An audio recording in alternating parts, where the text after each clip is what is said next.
All right, as we get rolling today, got a couple things I want to do, just housekeeping stuff that I meant to do before. On our annual meeting day just a few weeks ago, I gave away several certificates of meritorious awesomeness, and I want to get some of those out that I missed last time. So these are to different people, and it says the name of the person. It says, has performed extraordinary feats worthy of great acclaim, chief among those feats being, and then I list the thing.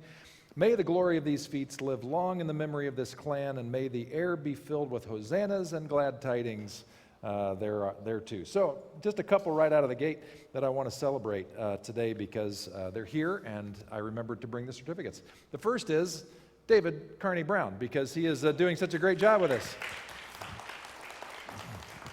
So Dave has been so helpful with this whole meditation thing that we've built in. He's taken us to a different level and depth because it's changed his life. If you don't know his story, find out his story because it's fantastic. And just so appreciate what you bring here.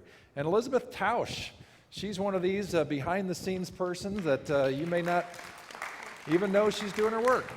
But Elizabeth is our financial secretary here at church, so all the donations that come in to keep this place afloat, which we can only do it because you do that, she's the one that makes sure that those get entered correctly, and she's doing bigger work for that for us right now as we move to QuickBooks Online, which is a very complicated process, and I'm so grateful that we have your skill set and expertise and passion to do that. So thank you very much.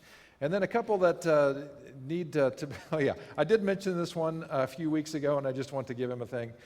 George Webster is our garbage guy. He's the happiest garbage guy you're ever going to meet, but he always has a good attitude. So thank you, George. Get that on your refrigerator. And finally, a lot of you folks are sleeping at 8 a.m., but we have a couple guys who are here around 8:30 every Sunday morning, Ted Valencia and Giulio Cipollini. Thank you for your good work. All right.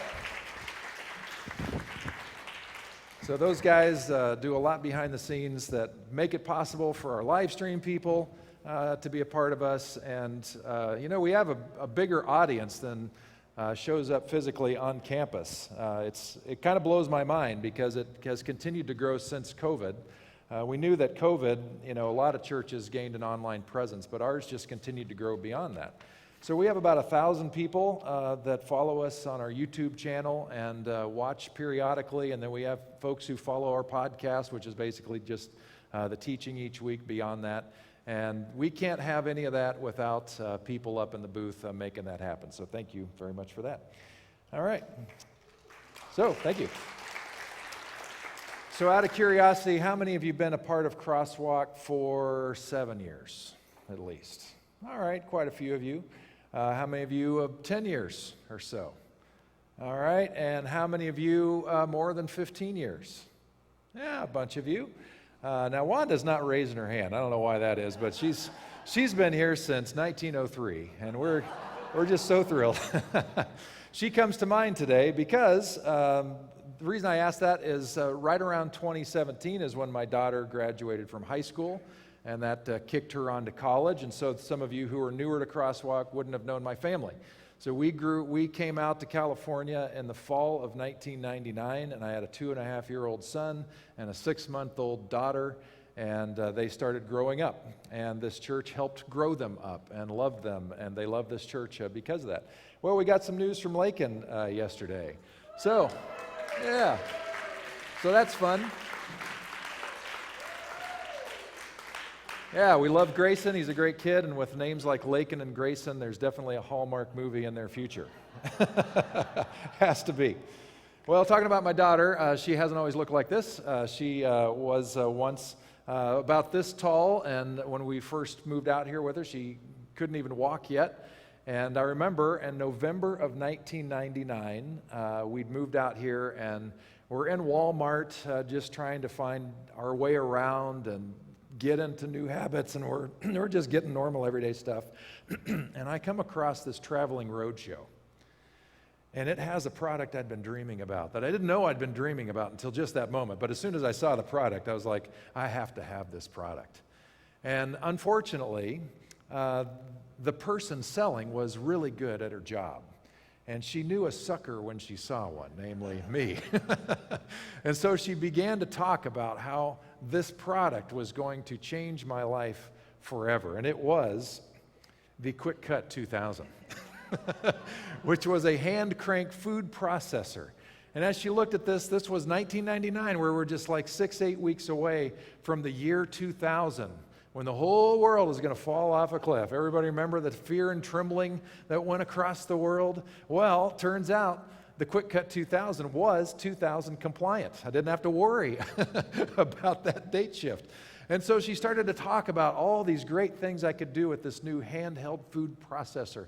And I began to dream of the delicious pico de gallo that I could make, for decades into the future, that my family would enjoy with our probably fresh baked chips somehow that we would learn to make. Who knows? We're out in California. Everything's new. So anyway, my wife kind of looked at me and was like, oh boy, I don't know. But it was $20, and she's like, I don't really care. So I got the Quick Cut 2000. I got it, I took it out of the box, cut up a banana with it, something easy, and I just knew I would use this thing forever. I used it one more time, cleaned it up, put it back in the box, stuffed away on a shelf in our pantry, and I think about 10 years later, sold it at a garage sale for $3. So that's one of my buyer's remorse kinds of things. The Bible actually has lots of stories of buyer's remorse. And one of the stories shows up in today's text, which thousands of churches all over the world, if not tens of thousands or hundreds of thousands of churches, are looking at. And this story comes out of the Older Testament. To give you some backstory, so ever since humanity, was around, they had ideas of deity and gods. And a lot of them had to do with the God up there because that made total sense. They saw the sun moving across and then the moon, saw stars showing up, they had weather and all that, so naturally somebody's got to be doing all that. So the idea of a God that was based in materiality was pronounced all over the world. And different reflections of that, but in the Middle East, these were pronounced. And most of the gods that communities tried to understand, they just naturally assumed, since bad things happen, like bad weather and drought, that the God up there must not be happy with us. And so they began to come up with ideas about ways to appease those gods so that they would relent from their wrathful torture. And so some people, in times of drought, they would begin sacrificing crops and sacrificing animals to try to get God off their back. And, it worked enough at the time that people thought that it actually made a difference. I think that's kind of why people did it. It didn't have to work all the time, but sometimes it really did. And like in a drought situation or bad weather or something like that, or maybe war, if they just kept it up long enough, eventually that final sacrifice is going to show up, and it will work because rain will show up. Unfortunately, sometimes that included human sacrifice. So a guy named Abram at the time, he lived in Iraq, and he just sensed that there must be another way. And we don't know exactly how this experience translates. This is in the book of Genesis, which is, we have to look at the different genres within that book. There's some mythological stuff we'll look at. There's folklore mixed in with remembered history. It's not like there was somebody writing this stuff down all the time. There's oral tradition and all this. Anyway, somehow Abram experienced God calling him to do something new. And so he took a lot of his stuff. He was wealthy, but he left the homestead behind in Iraq, and he started fresh in what we would call Israel. And he did do everything differently. As far as we know, he didn't do a lot of sacrificing. That sort of came about later in time, because in their world, that was just part of the ritual with God. But a lot of things kind of got streamlined with God. It's like the whole idea is that what he was sensing was God wanted to start a new thing, a new people, a new way of relating to God that was based on this idea of shalom, of God wanting to bring peace into our lives and into our world, a reflection of creation itself. And so he began this movement, and that ended up bringing us all the way into Christianity and Islam. Abraham is the founder of Judaism, Christianity, and Islam, looking back to this one beginning.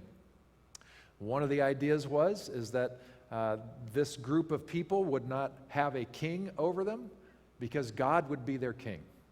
That they would pay so much attention together collectively about what God was doing in their midst and trying to work this out in communities, along tribes and all of that, that they wouldn't need a king over them.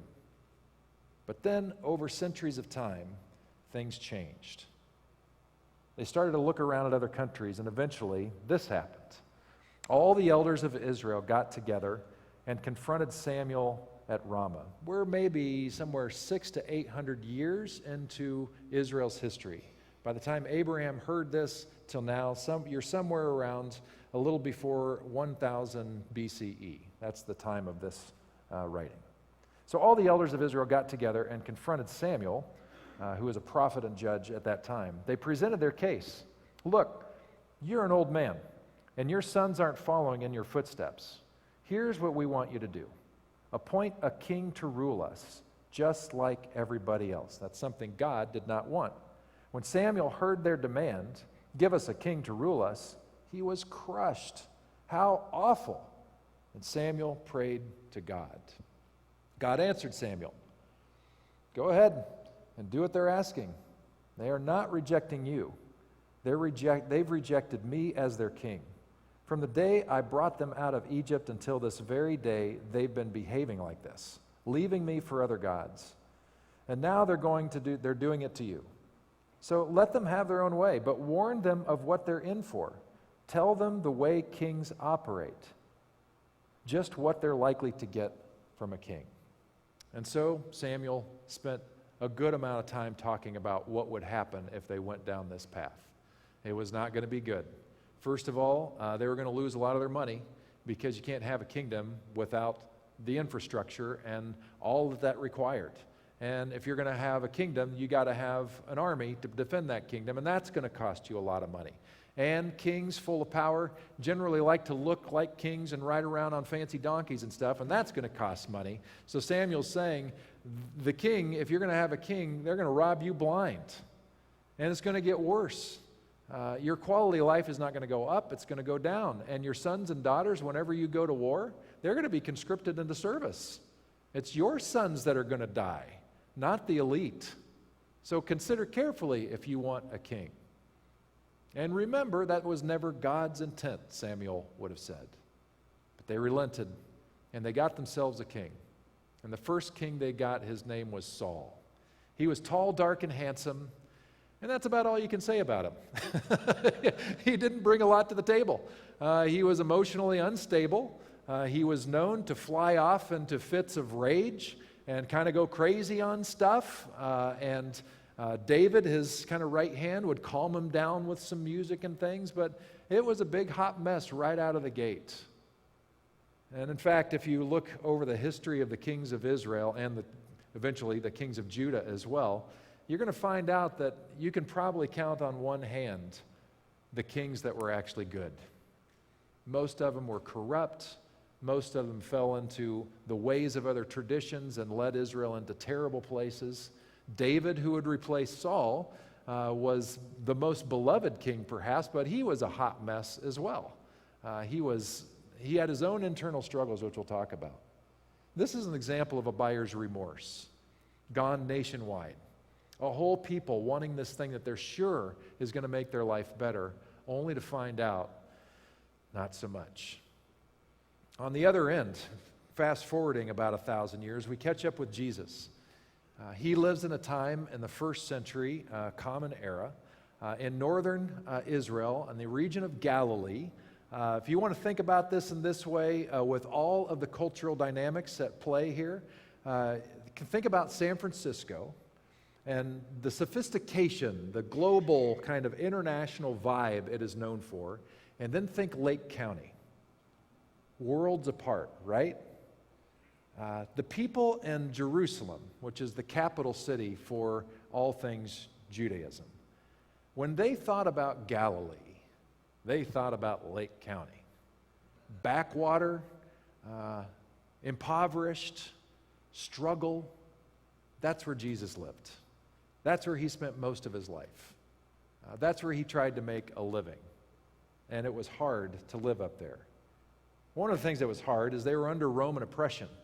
And Romans didn't really care about their constituents as long as they didn't make too much noise. And the way that the Roman Empire would make sure their people didn't make too much noise, their new subjects, is that they would allow people from the region, from the traditions, to maintain their traditions. So he would allow the chief priests of Judaism to hold charge over the people and give them quite a bit of authority. For a while, even the point to adjudicate their problems and to even punish them to the point of death.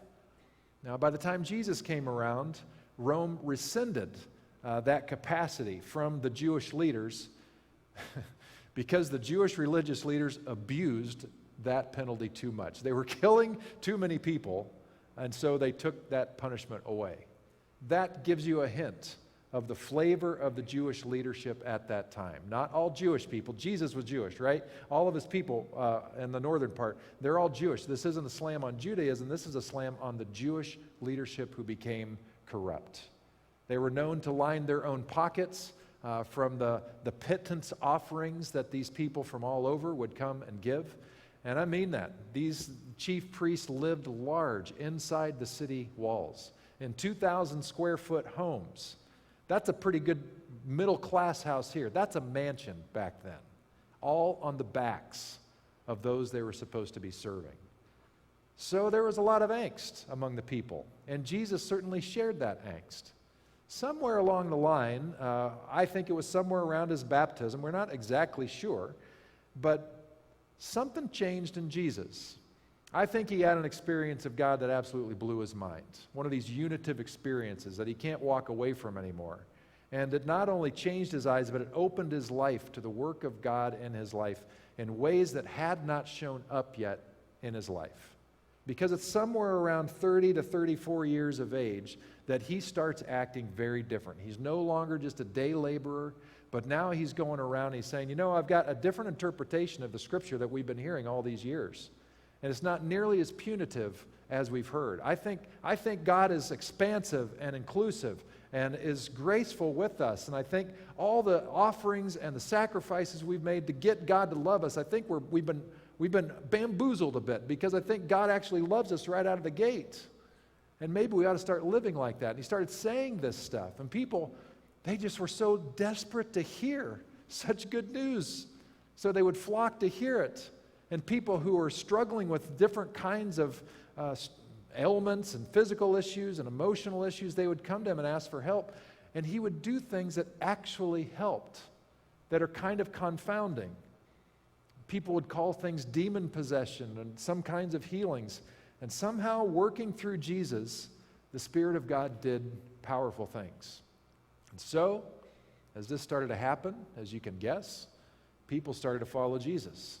They started showing up where he was showing up to teach. And people who were struggling with things showed up to see if they could get help. That is the context that we get when we look at this story. So Jesus came home, and as usual, a crowd gathered. So many making demands on him that there wasn't even time to eat. His friends heard what was going on and went to rescue him, by force if necessary. They suspected he was believing his own press. So the people that he grew up with and his own family members, they're like, what is happening here? Because they apparently weren't privy to what had changed in Jesus, or didn't really believe it when he said it. But now all of a sudden, the Jesus who they knew as a day laborer looking for a gig outside of Home Depot, now he's walking around like he's got something to say, and apparently God working through him. And they thought he'd lost his mind. And so they're trying to protect him from himself, including his family, because they don't understand what's going on. Jesus is still in their box. The religion scholars from Jerusalem came down, spreading rumors that he was working black magic, using devil tricks to impress them with spiritual power. So these guys walked several days to get up to Galilee to see what was going on, and once they found out what Jesus was doing, they do what you do when you can't beat somebody on merit. They assassinated his character. So what do? They start to say that he is part of this satanic thing, that the only reason he could do this is because he's in cahoots with the dark forces that are causing all of your problems anyway. This character assassination, this, ruining somebody's reputation, somebody ought to tell American politics about this, because the politics in America could really go with this, don't you think? And by the way, we kind of shake our head and discuss and groan about our political divide and the binary nature and how we wish they'd clean up their acts. You know, this has been the United States case from the very beginning. This is a normal thing. They didn't have Twitter back then, or X, but they had flyers, and they would malign each other's characters like nobody's business. This is what's happening to Jesus. They can't beat him. So they're trying to defame him so that people will stop following. And why? Because Jesus is challenging them. Jesus is challenging their power. And because he's challenging their power, he's challenging their richness, their resources, and he's gaining the day. Well, Jesus hears this stuff, and he knows it's nonsense. So Jesus confronted their slander with a story. Does it make sense to send a devil to catch a devil? To use Satan to get rid of Satan? A constantly squabbling family disintegrates. If Satan were fighting Satan, there soon wouldn't be any Satan left. Do you think it's possible in broad daylight to enter the house of an awake, able-bodied man and walk off with his possessions? Unless you tie him up first. Tie him up, though, and you can clean him out. So what's Jesus simply saying is this argument that somehow I'm working for the dark side to kill the dark side just doesn't make any sense. And by the way, a lot of the language that we see here about Satan and demon possession and all that, we can look at that and feel troubled by that and be like, oh, this seems really antiquated. And it is. This is ancient stuff and the way they saw the world. However, there's a scholar that points these things out, that any number of death-dealing forces today are often expressed as possession or being caught up in dynamics that far exceed our intentions or control. Think of how addiction overwhelms individuals and families, how racism shape-shifts over time between explicit and implicit forms, how anger consumes, how envy devours, how lies and conspiracies distort, or how sexism creates pervasive atmospheres of degradation. We may or may not call addiction or racism or lies or the objectification of women demons, but they are most certainly demonic. They move through the world as though by a kind of cunning. They seem to resist our best attempts to overcome them. And as we contend with them, the experience can be less like figuring out an equation and more like wrestling with a beast.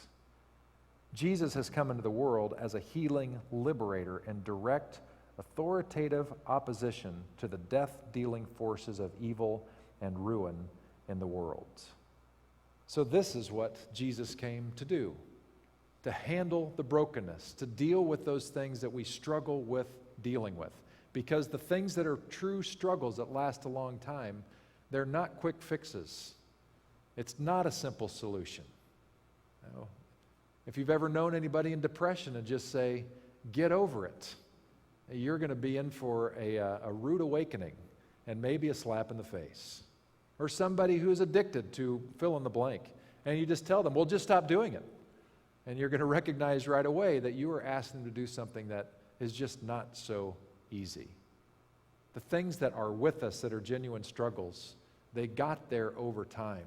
It took time to build the struggle itself, and it is hell to get rid of it. And that's what I want to talk about today. And it has everything to do with this idea of buyer's remorse and saying yes to a thing and then having regrets later on and consequences in relation to those things. Jesus was cleaning up the mess of such decisions. And sometimes those decisions are made by others, like the religious leaders, and having terrible consequences for those they were called to serve. In fact, I just want to say that there are some people that are absolutely true, pure victims in our world. Anytime an adult suffers harm on a child, that is pure aggressor and victim. The child bears no responsibility with that. And there are similar situations and global dynamics that we could talk about as well. But I want to bring this thing close to home and talk about this very dynamic of what do we do? And I'm looking at the text that so many churches worldwide are looking together, and we have this strange combination of this story about Israel wanting a king, Jesus cleaning up the mess and leading a way toward healing against forces that are damaging and destructive, and then this next beauty shows up. This is one of the Jewish creation myths. Adam and Eve are both created. They're plopped down in the garden. God tells Abraham to tell Eve what he told him, which is, you guys can eat any fruit you want in the garden, just not the one of the knowledge of good and evil. Lay off that one. It'll kill you. But everything else, just enjoy. And you know how the story goes. Eve knows the story, knows what they're supposed to do, and this tempter comes along and just starts asking questions like a good prosecuting attorney. What did God really say? Are you sure you're going to die? All these kinds of things. And the strange thing about it, as Eve is confused and trying to sort things out, if we lean into the Jewish myth and just relish in it a little bit, we understand, we learn from the story itself that Adam is just a stone's throw away. He's like sitting where Dave is right now. So it's not like he's checked out. He's right there. And yet, Adam does nothing when he sees his beloved struggling. He just keeps his distance while a snake in the grass is hitting on his wife. And meanwhile, you have Eve here, who's also struggling because she didn't hear it firsthand from God. She heard it from Adam. But at no time does she call out to Adam and say, all right, I know we're in a spat, but can you come over here because this guy's telling me that I should be rethinking this and I'm getting confused. She never reaches out to him for help. He never comes to her aid when he sees that she's struggling. Adam takes a bite, hands the fruit to, or Eve takes a bite, hands the fruit to Adam, who follows suit. And then we come up with this story. When they heard the sound of God strolling in the garden in the evening breeze, the man and his wife hid in the trees of the garden, hid from God. God said to the man, "Where are you?"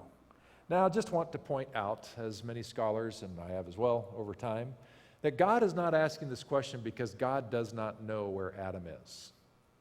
He's asking this question because he wants Adam to recognize and admit he's hiding from God and all that that means. So Adam said, well, I heard you walking in the garden and I was afraid because I was naked and I hid. He'd never been afraid before, never been ashamed of his nakedness before, so he hides. And God said, who told you you were naked? Did you eat from that tree I told you not to eat from? The man said, the woman you gave me as a companion, she gave me the fruit from the tree. That's right, throw Eve under the bus. And then he says, and yes, I ate it. So God said to the woman, what is this that you've done? The serpent seduced me, she said, and I ate. You have two characters here who play the evade and blame game. Eve made me do it. No, the serpent made me do it. But both of them at the end of the story, at least with their mouths, speak the truth. I ate. I ate. Even if they weren't force-fed, they ate of the forbidden fruit. And that's part of the problem. The German theologian Dietrich Bonhoeffer, who was executed by the Nazis, once argued that the decisive, heartbreaking fall away from God isn't the point in the story when humanity eats the forbidden fruit, but rather the moment when they hide from God afterwards, in effect, turning away from their Creator and at the same time from their true identity. When they ate, it was a step away from shalom. It was a step away from being who they were really meant to be, called to be. It was a step away from love towards something else. The Jewish tradition, they don't view this story like the Christian tradition eventually did. The Christian tradition started looking at this story as a story of the entrance of sin into the world and the fall of humankind. That was brand new. That idea never came about until the Apostle Paul used that to speak into a very volatile situation in an ancient Roman church. Before that, the idea of the fall of man and entrance of sin in the world and the need to cancel that sin, blah, blah, blah, that idea did not exist. So Jesus, when he thought about this story, he did not think about that because he was dead 15 years before Paul came around to understanding what was going on. So Jesus would have looked at this as a story that the Jewish people created to help understand the human experience. That we are all nurtured, that we are all born in this innocence and this beauty and this wonder. And as we grow older and we have capacity to make choices for ourselves, we screw it up, even though we know better. And every time we screw it up, there are consequences. But the good news of the story, as the story continues, we're not going to go there too much today, is that they didn't die, but they did get kicked out of the nest because it was time to grow up. It was time to be their own people. And that meant that things were going to be different. No longer chilling out on the couch, just going to the fridge and eating whenever you want and not having to think about it. No, God tells Adam, well, hey man, good news, bad news. Good news, you're going to live. Bad news, you're going to have to work for it. It's going to be by the sweat of your brow that you're able to make it in this world. But you're going to make it. So that's good news, man, and I'm with you. And then he talks to Eve and says, hey, good news, bad news. You're going to live. Good news, you're going to be capable of giving birth to children. That's going to be a crazy, wild experience for you. But there's a little bad news for it. It's going to hurt like hell, and somehow you're going to live, but it's going to be tough. But the good news is you guys are going to make it. So go forward, enjoy it. And so they did. And they had kids, and their kids did the same thing, the same perpetual cycle of we know what's right, we kind of want to do this other thing, we choose the thing that we shouldn't have. I ate again and again, consequences that are often painful, and it comes back. But what do we see Jesus doing when he's with these people who are suffering consequence after consequence after consequence? He comes as an agent of the Spirit of God to what? To bring shalom, to bring peace, to bring healing, to say, you have been told this about yourselves, and now I am telling you, you are loved by God. You have been told because you were born different, then you are rejected by God. But I'm here to tell you, you are loved fully as God's chosen, beloved child. You have been told because you committed this sin, you are no longer welcome in the company of God. But I'm here to tell you that the love of God never seeks to forgive and forget. God's presence is here to love, restore, heal all of us every moment for the rest of our lives if we'll have it. That's good news. In fact, this theologian I quoted earlier said, follow me means follow Jesus into the fray, into the shadows, into the house of menace itself. He means follow him into the good and difficult work of building up from ruins, of helping to free the captives, of living with dignified responsibility. In short, the work of salvation, health in our hearts, in our homes, and in our neighborhoods. The good news of the gospel is that this life-giving mission is already underway, and God calls us to take part, each in our own way, in the beautiful struggle of restoration. One of the most helpful things that I think we struggle to do in our lizard brain reactionariness is to just say these words, I ate. I love how this last quote talked about the dignified responsibility of just coming to grips with our own complicity in the mess that we've made.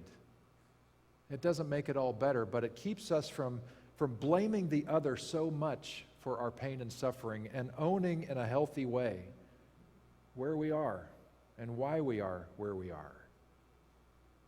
Owning the problem. Now again, we're not talking about pure victims here, children, people in a faraway land who are suffering from genocide. They're powerless to do anything. They can't control who they were born to. Because for most of us, the problems that we struggle with for a long period of time,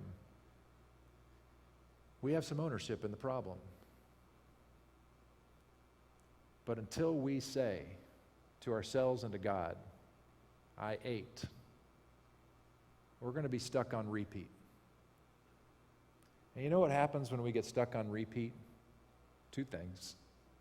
One, it keeps repeating. The pain and the struggle that got us there in the first place, that repeats and repeats. Different faces, different players, different characters, but it repeats again and again and again. Martha Beck talks about this in her book. It's like we have to correct the lesson. We have to learn the lesson. We have to take strides to shift it Otherwise, that same lesson just keeps coming back because we will recreate the dynamics of that system again and again and again. But as soon as we say, and it takes great courage and vulnerability, I ate. Until we say that, there will be no change. And it is hard to do. Saying I ate sucks. It goes against all the self-preservation things that we put up in our defense and put out so other people will think the world of us. To say I ate is to say, I'm a human being and I blew it. I bought the Quick Cut 2000. Or even more significant things. The truth is that when we get comfortable saying I ate for the first time and the second time and the first dozen times or so, we find out that it gets a little easier. So that by the time we say it for the 400th time, as we make our way through the purgatory mountain, to play with this image again, and we're making our way to bliss, the harder confessions of I ate actually become easier because we've recognized that there is power in owning our complicity. If we could somehow put a dome over this interior sanctuary, maybe just closing that back door would help, and we could tell each other that what is said in this room stays in this room. And we could somehow wave a magic wand so that all of us would feel completely safe and vulnerable and have the courage to just say I ate to just one of the things in our lives which have caught up with us and caused us pain. You know what would happen? We'd begin to look at each other differently. Not with judgment, I don't think, but with compassion. Because we would see in each other's eyes ourselves. We would see that the struggle is real to a person. And if we really trusted the secrecy of the dome and trusted that we installed, that Ted Valencia installed the memory erasers as we go out so nobody remembers what was said in here, I think we would feel released, or at least the beginning of it, because that is when healing begins. When we say to God, when we say to ourselves, not from kind of a worm theology, like I'm a terrible person, I'm a loser and all that, but just to say, yeah, I want to blame Eve, and I want to blame the serpent, but I ate. I was a part of this, and I want to change, and I need help. That is the beginning of a new day. And that's what Jesus invites us to. It's what he invited his people to do, to think about these things differently in a profound way for our freedom. And it's here for you today. And it's not just about your personal life, although it is. Knowing how to love ourselves matters, and you will struggle to love yourself as long as you have these I ates yet to be confessed, I believe. And the more you are honest about the I ates, I think the more you're going to look with kindness and grace on yourself and begin to be able to love yourself as the human being that you are, that God sees you as and loves you for. And once that happens, we're more able to be graceful and loving with others. It's not just about ourselves, though. It's about our family systems and how are we saying I ate in those systems, in our community, in our nation, in our global community. How are we owning as individuals, as a nation, our I ate-ness in this? You follow? It's the important step, knowing that the arms of grace are holding us and wooing us forward to true transformation. That is the corrective to this experience that we will have again and again. So I'd like to lead you through a prayer exercise, and then we'll end with this rendition of the Lord's Prayer that Angie Barker-Jackson introduced us to last week. It's really good. It's an adaptation from somebody.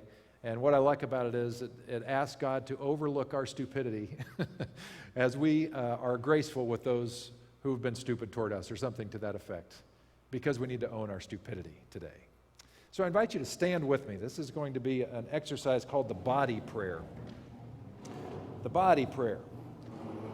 The good news about this prayer, it uses your body. So even if you don't have the words to say it, sometimes things happen when we use our body that open us up in ways that our own, just using our mouth, cannot do alone. This also is going to look and feel a little yoga-ish, so you can do this anywhere in public and people will think you're cool. So it'll work. So here's how it's going to go. I'm going to walk you through it first, and then we'll do this cycle 3 times. You start off with your hands cupped, and I'm going to guide you to consider what to put into that cup. This is a cup of something that is concerning or a struggle or a thing. And what we do with that cup is we trust God's nudge in our life. And so we want to raise that cup up to God and release our struggle to God. And as we release this struggle to God and entrust it to God, we're opening ourselves up to the very grace of God. And we remember this portion of Scripture that says, "My grace is sufficient for you," because it is.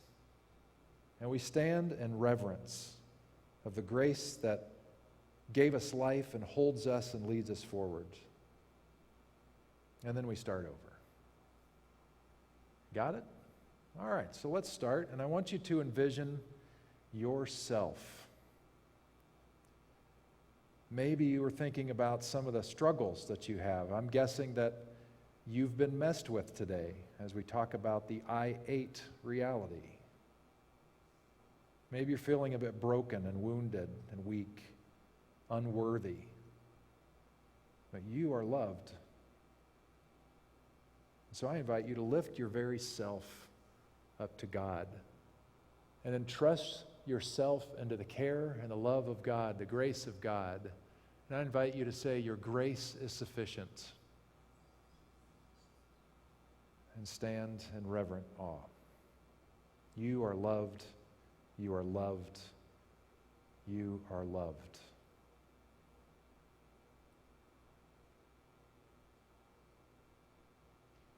And I invite you to make another bowl. And in this bowl, I want you to think about a community. That community could be your family and family system. It could be the Napa community. It could be our nation. But keep it in our national borders for now. And as you think about that, you might think about the ways that it is wounded and needs healing, needs truth and honesty and courage and grace. And try to get specific about one problem in particular. And I invite you to lift up this community to God. Release it into the care and guidance of God and say, "Your grace is sufficient," and stand in reverent awe.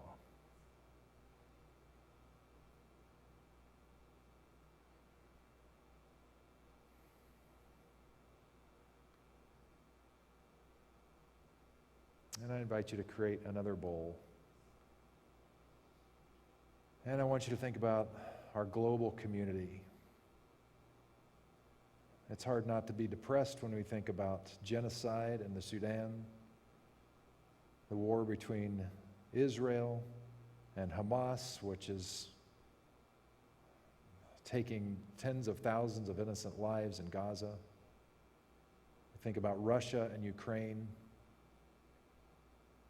Mess after mess after mess. It doesn't need to be that way. We pray, we are desperate to see peace, restoration, healing. So lift with me our global concerns, release them to the grace and trust of God, and say, "Your grace is sufficient," and stand in reverent awe.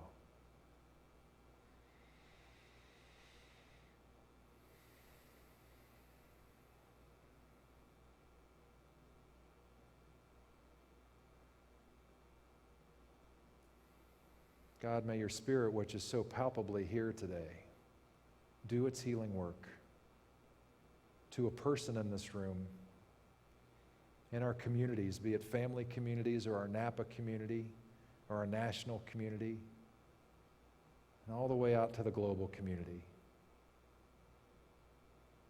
may we give ourselves to your service as agents of shalom,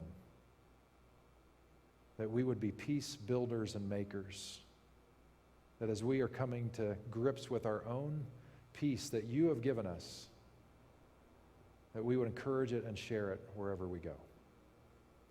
To that end, we pray this prayer, a rendition of the prayer that we've been taught. Let's say it together. Good, caring presence within us, around us, and above us. Hold us in a sense of mystery and wonder. Let the fullness of your goodness be within us and around us. Let all the world know your ways of caring and generosity. May we find we have all we need to meet each day without undue anxiety. Overlook our many stupidities and help us to release everyone from their stupidities. May we all know that we are accepted. Strengthen us that we will reach out to others, always with the faith to rise above the ugly realities of our existence. We celebrate the gifts you have given us, the rich kingdom of life's possibilities, the power to do good, the triumphs of good, and the moments when we have seen the glory and wonder of everything. You are life's richness. You are life's power. You are life's ultimate meaning. Amen. Thanks for coming. Hope you had a great experience. We'll see you next week.